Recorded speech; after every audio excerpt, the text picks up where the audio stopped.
Bismillahir Rahmanir Rahim. Alhamdulillah. Wassalatu wassalamu ala Sayyidina Rasulillah wa ala alihi wa sahbihi wa man wala. Welcome back, everyone, to another discussion. We're making our way towards the end of this course and the end of this chapter. So, the next big topic that he wants us to know about, and which is important for us to know about, is support. So, with marriage, don't forget that even though this is the second course on marriage, we're still really in this large chapter of marriage and divorce. And of course, with marriage, in addition to the great issues of lineage, of course, there's the fiqh of marriage and divorce. We've talked about that. And then we've talked a lot about lineage and how lineage is established. Now, the next really big important thing is what kind of financial support is incumbent upon people, in different directions of relationships. So this is quite a lengthy section. I think we're going to do it in two classes. In the text that we have in front of us, it's split up into two sections. There's a section on support and then a section on spousal support. In some of the narrations of the text of Abi Shuja' radiallahu anhu, and as well as the commentators and the ulama of the Hawashi, it's taken as one section. It just happens that Bayjuri takes it as like one long section. So we're going to take both of those sections into two kinds, but I'm not going to necessarily get through the entire first one. Maybe I'll get through the first one. We'll see how far we get. But the important thing for us to know is that there are a natural default financial obligations based on what we call al-amud al-nasab. Al-amud is the pole, like the middle pole of a tent that holds the tent together. And al-amud al-nasab, the pole of lineage, is one of the cornerstones of the entire Islamic faith tradition. So therefore, parents are responsible for their children, children are responsible for their parents, but it doesn't stop there. It's sort of vertically up and vertically down as far as it necessarily goes. So while we will talk about the fiqh of it, which is, I think, pretty straightforward, inshallah, I want you to keep in the back of your minds that this is a larger legal concept for Islam. This is one of the maqasid of the Sharia. And as we talked about lineage in the previous couple lectures, how important lineage is, likewise, upkeep of your lineage is obviously important. So we're going to talk about that section, but keep that meta principle in mind. See you back here for the next clip, inshallah. All right, so we will begin the way we normally begin, which is to turn to the language and the text of the original text of our beloved Qadi Abi Shuja' radiallahu anhu. And he says, Bismillah ar-Rahman ar-Rahim, قال المصنف رحمه الله ونفعنا بعلومه في الدارين آمين فصل في النفقة ونفقة العمودين من الأهل واجبة للوالدين والمولودين فأما الوالدان فتجب نفقتهم بشرطين الفقر والزمانة أو الفقر والجنون وأما المولودون فتجب نفقتهم بثلاثة شرائط الفقر والصغر أو الفقر وزمانة أو الفقر والجنون ونفقة الرقيق والبهائم واجب ولا يكلفون من العمل ما لا يطيقون وَنَفَقَةُ الزَّوْجِ الْمُمْكِنُ. Well, the zawja will do later. So, about half the section. So, that's roughly the following. So, Qadi Abu Shuja' radiallahu anhu, he says, and may Allah Ta'ala have mercy on him, and may we benefit from his knowledge in this world and in the next, inshaAllah, support. It is obligatory for parents and children to support their ancestors and descendants. However, in the original Arabic that we read, وَنَفَقَةُ الْعَمُدَيْنِ, and the upkeep or the support of the two poles. And that's why I said in the introductory clip, Amud and Nasab. You need to know that term. It's an important term. Amud and Nasab. Al-Amud, like we said, is the pole. It comes from the pole that holds a tent. Think of like a classic simple tent, not like the super fancy glamping type of tents. Just a simple tent. It has a pole in the middle, and then the tent drapes over it. If that pole wasn't there, the whole tent, i.e. the whole house, would collapse. So we use that example in the Arabic language to come up with this concept, amud and nasab. So the pole of lineage, which for us is a euphemism for establishing lineage, so who's related to who, therefore who can marry who and who can't marry who, and this topic, which is who then therefore is responsible. Of course, there are secondary and tertiary legal considerations from the Amud al-Nasab, but those are the two large ones.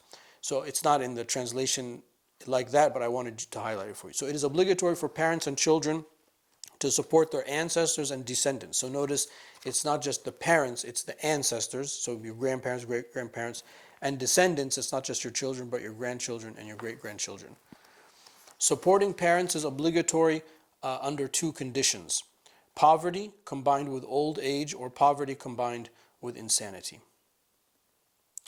Supporting children is obligatory under three conditions: poverty combined with immaturity, yani they're young, poverty, yani too young to work, or they can't work because they're Shafi'i, for example.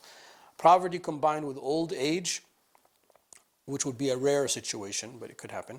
And then poverty combined with insanity. Support for one's slaves and animals is obligatory. They are not held responsible for work they are incapable of performing. SubhanAllah. So actually that's the section we're going to take for today.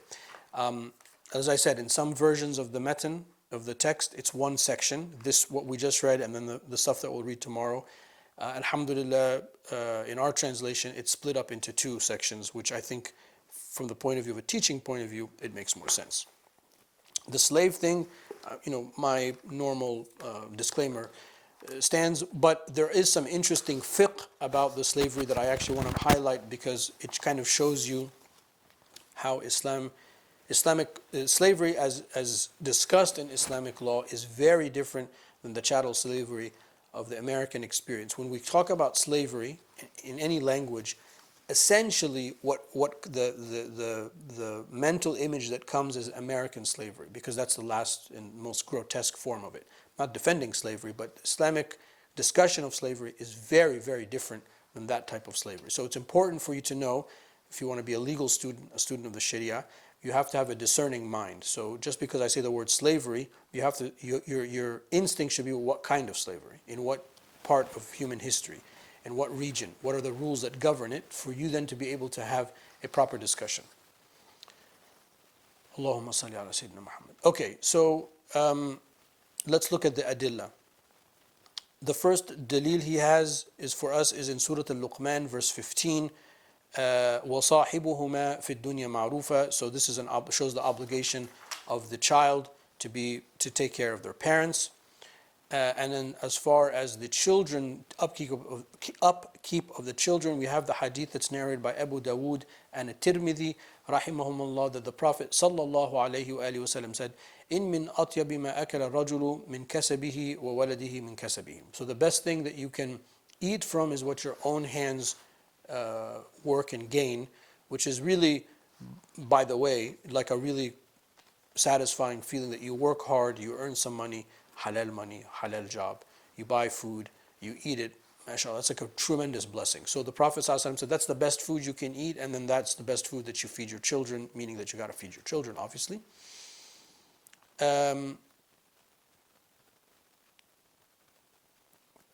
Also another version of the sort of kind of same kind of concept, also another hadith narrated by Abu Dawood on the authority, rahimahullah, on the authority of our mother Sayyidah Aisha alayhi salam, that the Prophet sallallahu alayhi wa sallam said, Anta wa maluka liwalidik. So you and your wealth belong to your parents. While you're in their care, you really don't have any ownership, because everything that you quote unquote have has been facilitated by your parents, unless you're independent financially. أولادكم من أطيب كسبكم. Your children are from the best of what you earn. فكلوا من كسب أولادكم. So you're going to feed them and take care of them.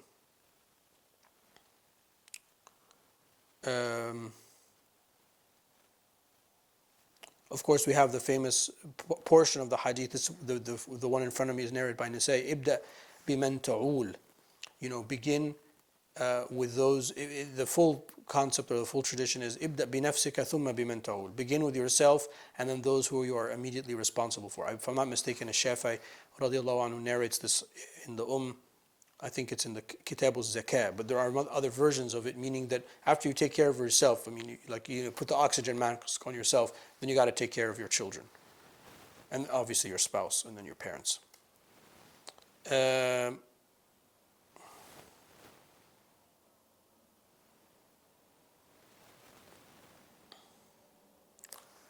okay. As far as the slave is concerned, and just let me mention it in case I don't get to the dalil. The hadith is narrated in Muslim on the authority of Abu Hurairah radiallahu anhu that the Prophet sallallahu alaihi wasallam said, للمملوك طعامه وكسوته ولا يكلف من العمل إلا ما يطيق. So the Prophet ﷺ said, your slave, you have on the slave owner, you have to feed the slave, you have to clothe the slave, and it's impermissible to make them do that which they cannot do. And another version, another recension of that same hadith, كَفَى بِالْمَرْءِ إِثْمًا أَنْ يَحْبِسَ عَمَّنْ يَمْلِكُهُ قُوتَهُ. So it's enough of a sin that you withhold from your slaves their provision for them to eat.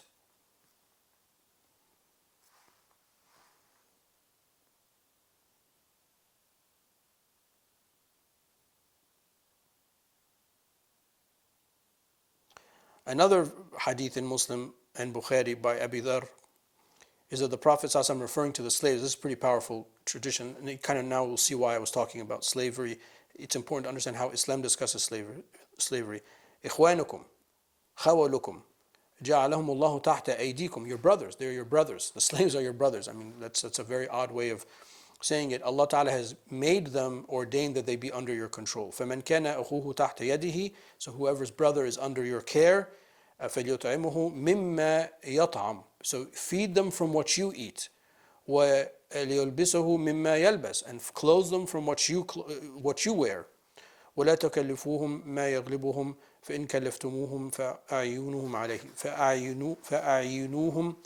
عليه. So, and if you task them with the task, do not task them with what they can't bear, and if they can't do it, then aid them in that. So the master or the owner is aiding the slave. Some of the other adilla will come up regarding that in the text, but I just, off the bat, I think you can see how pretty far out that is that there is this totally different concept of slavery. And there are other hadith about that. Again, it's not a defense of slavery. I'm simply highlighting how Islam discusses it. We'll pick up the discussion, inshallah, in the next clip. All right, so let's go back to the text here. Allahumma salli ala Sayyidina Muhammad. It is obligatory for parents and children to support their ancestors and descendants. Okay, and keeping in mind that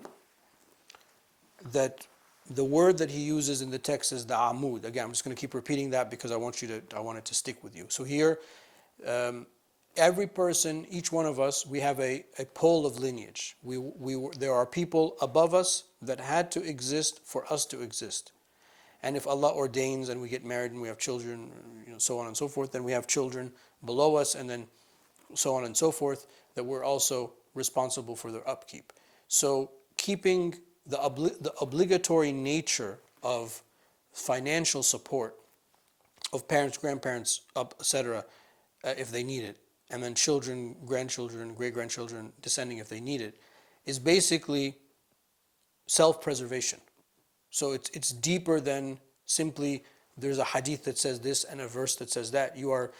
To not do that is a form of suicide. To not do that is to kill yourself, right? Because these are the people that caused you to be born. So if it's like you have like an infection or something, God forbid, on a limb or something, or you're sick and you don't take care of yourself. Well, obviously your default, any one of us, if we're sick, the default is we're going to take care of ourselves. It's self-preservation. This is the same thing. It's that important and that fundamental. So that's why the fuqaha use this word al-amud, the pole, the pillar of lineage. And that is one of the meta principles, one of the maqasid of the Sharia as well, to preserve and protect lineage. That's why we are very concerned about who's related to who. So the nasab is important. Rules related to adoption or lack of permissibility of adoption, the wet nursing, the suckling, and establishing lineage, the problem with sperm banks, the problem with milk banks, these things that potentially not potentially, these things that for sure cause lineage to be unknown. This is a major problem for us. And historically, Islamic societies are societies that have a strong sense of social cohesion because of these rules, because everyone, it's like a right. You have a fundamental right to know who your parents are and so on and so forth, and to protect that within reason. I mean, you're not going to know your lineage going back to Adam, alayhi salam, I mean, obviously, but it's something that is known, and something that we also celebrate. Okay, so this is an obligation. So the first thing, is if you have parents with the conditions we're going to talk about that need help, you have to support them. It's not like a maybe I'll support. Of course, we'll talk about what that means. And likewise, you have to support your children until they are able to. And of course, there's a limit. We're going to talk about the limits of that. The point to keep in mind is that this is not just a one-off thing. It might be repetitive. So, you might have a parent that, God forbid, was injured. You got to take care of them. And then, alhamdulillah, they're better and then they can work again. Then you don't have to take care of them. Likewise with your children. Sometimes your children are starting in life. You kind of support them, push them forward, and they're okay. And then they stumble, and it happens, and that's just qadr. And then they come back, and you need to support them. So for us, the household is like an accordion. The household expands and contracts all the time.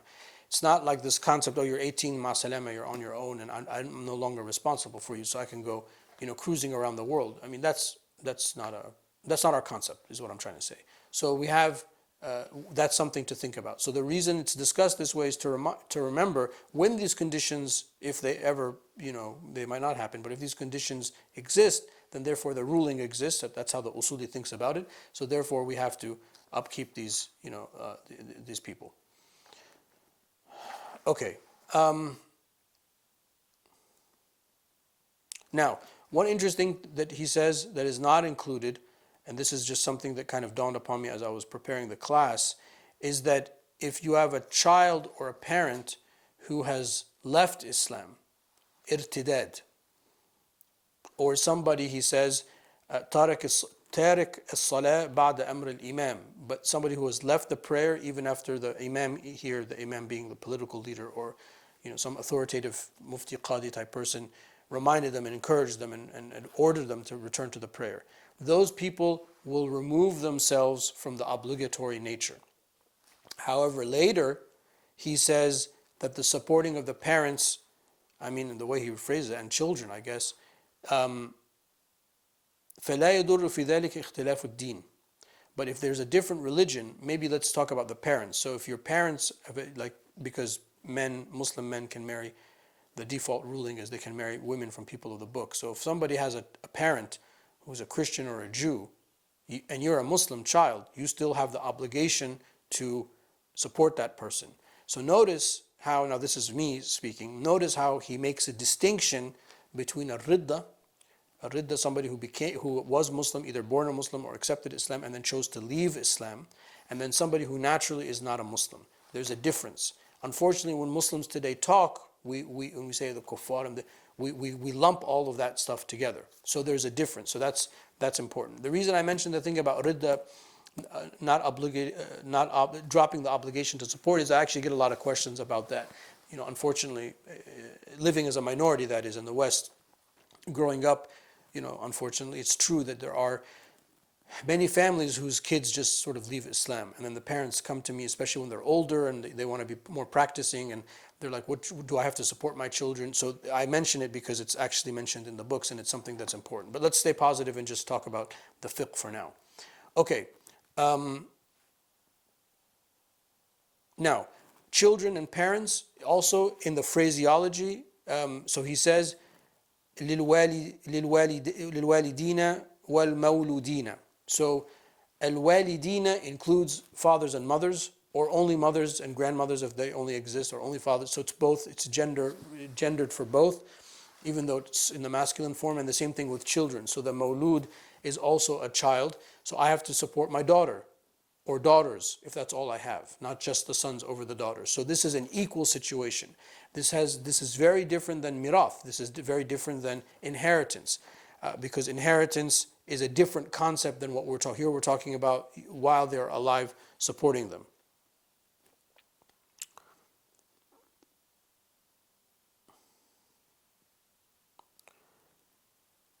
Okay.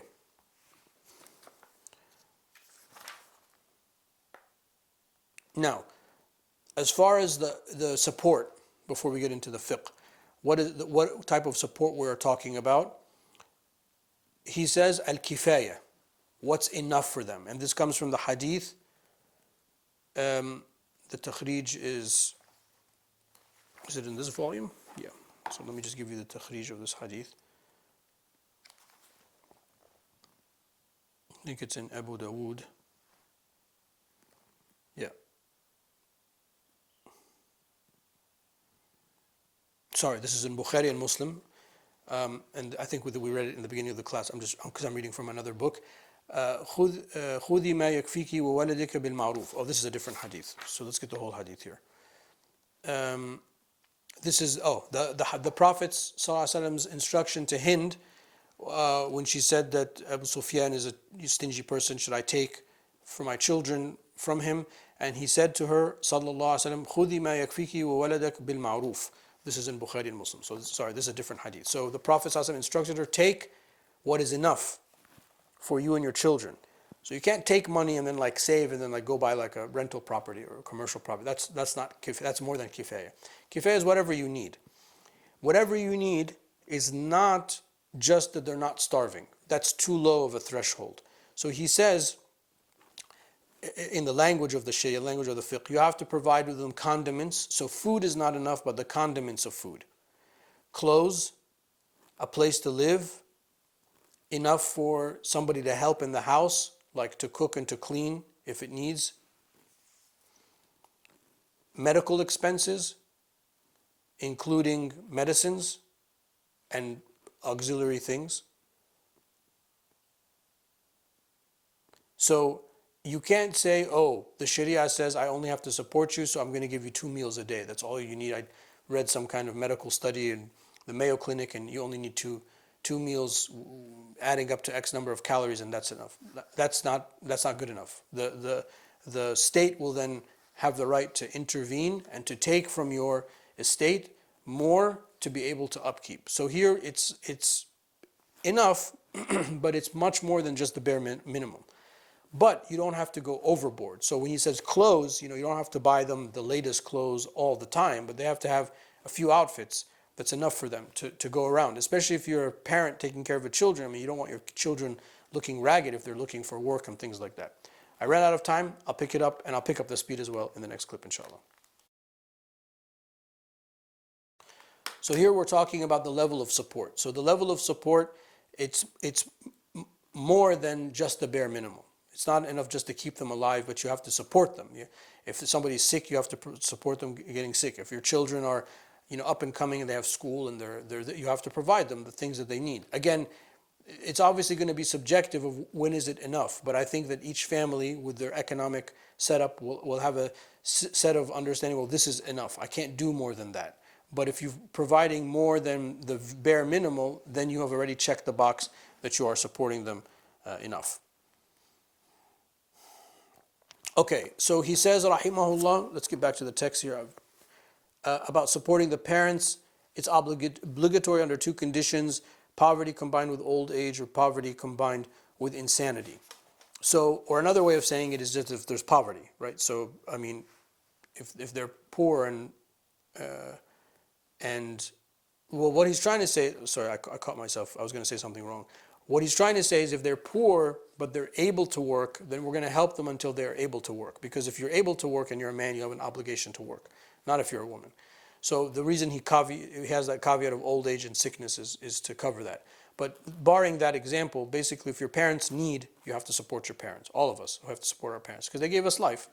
Now, that's something that is divinely mandated. Irrespective of how we think about how our upbringing was or if our parents were fair to us or not, they are biologically the cause of our existence. So it's like what I said in the beginning clip about, you're sick, you take care of yourself, and if you don't, it's like a form of suicide. It's the same thing. So if the parent is ill and can't work, disability, we got to help them out. They're too old to work, obviously we got to help them out. We want to have them, help them have a comfortable life from the point they're in to their exit of this life into the rahmah of Allah subhanahu wa ta'ala. And of course, if there's junoon or some kind of, Alzheimer's or something like that, we have an obligation to support them. I understand that this can create a lot of stress for families, and that's a social conversation to have. Here we're just discussing the fiqh of it. Okay, so supporting parents is obligatory under two conditions: poverty combined with old age, or they can't find work, even though they're trying, so we've got to support them until they can. Poverty combined with insanity. And then supporting children is obligatory under three conditions: poverty combined with immaturity, so they're children and they're in school age, so they can't support themselves, so we have to support them. Poverty combined with old age, for whatever reason, if you're a young parent and Allah gave you good health and good bones and whatnot, and even though you're older than your children, they're just old and frailing and failing at finding work, that would be an obligation to support them. And then poverty combined with insanity, God forbid if your children are sick or something like that. So again, children, grandchildren. Now, as I said in the beginning, it's like an accordion. These conditions, especially when it comes to children, it's going to come and go. It's not going to be only one direction. It comes and goes, unfortunately, as is the situation with life. Allahumma salli ala sayyidina. Okay, let me just get back to the text. Now, if your children are older and wealthy, you don't have to support them, obviously. So that's the opposite. If they are wealthy and strong and able to work, obviously you don't have to support them because they're working and they're able to work. So you can support them a little bit to find work, but in that minimal support, that can be minimal support. In that interim time, that can be minimal support. And then, of course, if there's sickness, insanity, etc., that prevents them from that. Okay, and then the second thing that he says, which is the last thing we're going to discuss for this lecture, support for one's slave and animals is obligatory. They are not held responsible for work they are incapable of performing. So, the animals, here we are talking about animals that have a soul. So if you have an animal that has a soul in your care, whether it's a cat or a dog or cattle or a horse or camel or whatever, you have to support that animal. To allow that animal to die is a sin, is a big sin. And you can't also kill the animal except for the purposes of eating it. So the idea is like, well, I can't take care of the animal anymore, I'm going to put it down. I mean, that's haram. And we have the famous hadith that a woman was punished in the hellfire for mistreating a cat. When it comes to non-souled living things like plants, it's recommended that you take care of them. But if you can't take care of them and you're not directly causing them to die, then it's not haram. But if I took my plants and just threw them in the trash because I don't want to take care of them anymore, that's haram. Why is it obligatory to take care of the animal? And he says, لِحُرْمَةِ الرُّوحِ, because of the sanctity of the soul. And that's something that's very, very important. Why does Allah Ta'ala says, وَلَقَدْ كَرَّمْنَا بَنِي آدَمَ, we have honored the human being, irrespective of faith? Because of the soul that Allah Ta'ala has created, and then Allah gave us al-aql, gave us an intellect to be able to do what we're doing, to talk and to converse, to create art, to study, to worship Allah Subhanahu wa Ta'ala. The animals also have a soul. They don't have the nafs like we have the nafs. The nafs al-aqila, nafs al-natiqa, mudrika, the articulating, rational, communicating soul, but they have a soul, and therefore that soul, وَيَسْأَلُونَكَ عَنِ الرُّوحِ قُلِ الرُّوحُ مِنْ أَمْرِ اللَّهِ وَمَا أُوتِيتُم مِنَ الْعِلْمِ إِلَّا قَلِيلًا. They ask you about the soul, say the soul is from the command of Allah Subhanahu wa Ta'ala. So it's Allah Ta'ala's creation, you have to honor that and respect that. And that's very important, just to put a more cohesive understanding of how important life is in our belief system. So he also mentions a hadith, or the hadith that I just mentioned to you about the woman going to the hellfire because of the cat. This is in Bukhari and Muslim. دخلت امرأة النار في هرة حبستها لا هي أطعمتها ولا هي أرسلتها تأكل من خشاش الأرض. So a woman entered the hellfire for trapping a cat in a room or the house, not feeding it and not letting it roam around, to eat from the grass on the ground and things like that. So that's a major sin. Then, if she went into the hellfire because of that act, then that's a major sin. So it's an obligation to take care of animals in your care: food, water, medicine, veterinarians, things. It's like a child. I mean, you gotta do those things for the animal for the duration. If you can't, then the state would ask you to either sell it, or if it's a sacrificable animal, to sacrifice it and then eat from it or something like that. But you can't just because sometimes the upkeep is think about like ranchers or cattle ranchers or farmers that have hundreds of acres, if not thousands of acres, and have millions of dollars worth of livestock. So think about that example as well. So these considerations will happen frequently. Sometimes money is tight, the sale didn't go through, something, an animal's sick, what do we have to do? Things like that. And then likewise, he says with the slave, I kind of mentioned some of the hadith in the beginning. Sorry, my bookmark keeps falling. But it's impermissible to task the slave, again, not a defense of slavery, I'm explaining the fiqh, with what it cannot do. And if the slave can only work one shift, so if the slave is working in the day, they have to have the afternoon off. If they work in the afternoon/evening, they have to have the day off. I mean, that's in the books of fiqh to talk about that. And then tasking them with what they can't task, I mean, that goes for both the slave and the animal. That's why they're mentioned in the same section, because the idea behind them is that they're going to be working.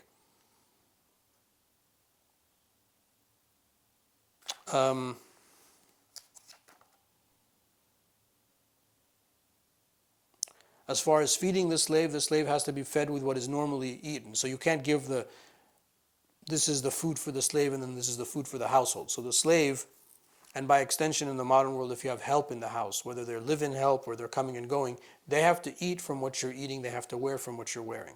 So they're a member of the family. Even the slave, I mean, that's also, I just want to kind of highlight, again, not defending slavery, but I want you to understand how Islam sought to regulate it.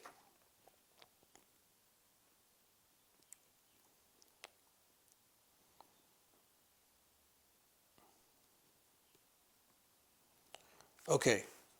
Well, I think that's enough. I mean, I don't want to get too off the reservation on the issue of slavery. So, this kind of shows us some of the fiqh behind, we talked about the parents and the children, but also the animals I think is important. There are a lot of people that have pets. Maybe if you're consuming this content in English, you're thinking of pets, but I also want you to think of actually people that are farmers working the land that have livestock. The fiqh is equally applicable to them. So having a soul under your care is an obligation, triggers the obligation to take care of that soul. Wallahu ta'ala a'la wa a'lam wa sallallahu ala sayyidina mawlana Muhammad wa ala alihi wa sahbihi wa sallam. Alhamdulillah, we were able to begin this section. In the translation, it's the whole section, but in some of the books, as I mentioned, it's one whole section, and we've done half of it, which is the section on support. So here we've talked about, first I introduced the concept of amud al-nasab, which is a term that you must know, which is the pole or the pillar of lineage, which is one of the maqasid of the Sharia. It triggers for us the obligatory nature of protecting lineage, and also triggers for us this current discussion on support. So it's obligatory for a person to support their ancestors, however high up you find them, and your descendants, however low you find them, because the ancestors are the cause of your creation, and your descendants are an extension of your creation. So therefore, it's an instinctive thing that you have to take care of them when these conditions are met. Then we learned that the major condition for taking care of parents and taking care of children is the issue of poverty and inability to work, whether it's temporary or permanent. And I use the concept or the image of an accordion, that sometimes these conditions exist and then sometimes they don't exist, and they can go back and forth. So you're always kind of on the hook for that. When we talked about support, it's not enough to do the bare minimum. You have to do what is enough. So we talked about food and then the condiments of food, clothes and a couple of extra things of clothes, place to stay, medical treatment, help in the house if help is required, things like that. So it's much more than simply the bare minimum. And then we talked about, lastly, support for slaves and animals is obligatory. I gave you a little bit more examples from the issue of slavery because I thought it was interesting for you to learn some of the fiqh of that. But the animal and the slave and the obligatory nature of that comes from the issue of it's obligatory to protect the soul that's in your care. So we are honoring the soul, the creation of Allah subhanahu wa ta'ala. So for us, we see the soul in that created being, not that that animal or that slave is working for me or I own it or something like that, but rather it's an obligation to take care of them. So the same thing, it's not enough to do just the bare minimum, you have to do more than that. And if you don't, it could be a major sin, like the lady who entered the hellfire, وَالْعَيَاذُ بِاللَّهِ, for not taking care of the cat. The next thing to talk about, which the next lecture will be dedicated to, is now spousal support, which is why this section is in this chapter, because obviously we've been talking about marriage and divorce and the like. So we'll do that tomorrow. والله تعالى أعلى وأعلم وصلى اللهم على سيدنا ومولانا محمد وعلى آله وصحبه وسلم.